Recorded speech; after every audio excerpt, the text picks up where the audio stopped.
പത്തനംതിട്ടയിലെ നഴ്സിംഗ് വിദ്യാർത്ഥിനി അമ്മു സജീവന്റെ മരണത്തിൽ കുറ്റമറ്റ അന്വേഷണം ആവശ്യപ്പെട്ട് കുടുംബം മുഖ്യമന്ത്രിയെയും ആരോഗ്യമന്ത്രിയെയും കണ്ടു. കെട്ടിടത്തിന് മുകളിൽ നിന്ന് വീണ് ഗുരുതരമായി പരിക്കേറ്റ അമ്മുവിന് ചികിത്സ നൽകുന്നതിൽ വീഴ്ച വരുത്തിയത് അന്വേഷിക്കണമെന്നതാണ് പ്രധാനപ്പെട്ട ആവശ്യം. അന്വേഷണത്തിൽ സത്യം പുറത്തുകൊണ്ടുവരുമെന്ന് ഉറപ്പ് ലഭിച്ചതായി മാതാപിതാക്കൾ പറഞ്ഞു. ഹോസ്റ്റൽ കെട്ടിടത്തിൽ നിന്നും ചാടി പരിക്കേറ്റ അമ്മുവിന് ചികിത്സ നൽകുന്നതിലടക്കം ഗുരുതര പിഴവുണ്ടെന്നാണ് കുടുംബത്തിന്റെ ആരോപണം.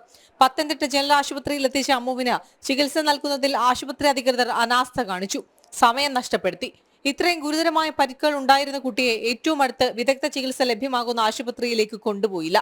ഓക്സിജൻ നൽകാനുള്ള സംവിധാനം പോലും ഇല്ലാത്ത ആംബുലൻസിലാണ് അമ്മുവിനെ തിരുവനന്തപുരം മെഡിക്കൽ കോളേജിലേക്ക് എത്തിച്ചതെന്നാണ് കുടുംബത്തിന്റെ ആരോപണം. ഇക്കാര്യങ്ങൾ ചൂണ്ടിക്കാട്ടി കുടുംബം മുഖ്യമന്ത്രിയെയും ആരോഗ്യമന്ത്രിയെയും കണ്ടു. അന്വേഷണത്തിൽ സത്യം പുറത്തു കൊണ്ടുവരുമെന്ന് ഉറപ്പ് ലഭിച്ചതായി മാതാപിതാക്കൾ പറഞ്ഞു. അന്വേഷിക്കാമെന്നാണ് പറഞ്ഞത്. എന്ത് വീഴ്ച ഉണ്ടെങ്കിലും പരിഹരിക്കാമെന്ന് പറഞ്ഞിട്ടുണ്ട്. പോലീസ് അന്വേഷണത്തിന് ഞങ്ങൾ തൃപ്തരാണ്. എൻക്വയറി കമ്മീഷൻ അവിടെ വെച്ചിട്ടുണ്ട്.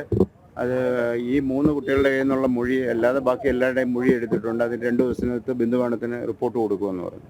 പോലീസ് അന്വേഷണത്തിൽ തൃപ്തരാണെന്നും സിപാസ് അന്വേഷണ കമ്മീഷനെ നിയമിച്ചതായും മാതാപിതാക്കൾ പറഞ്ഞു. ജനം, തിരുവനന്തപുരം.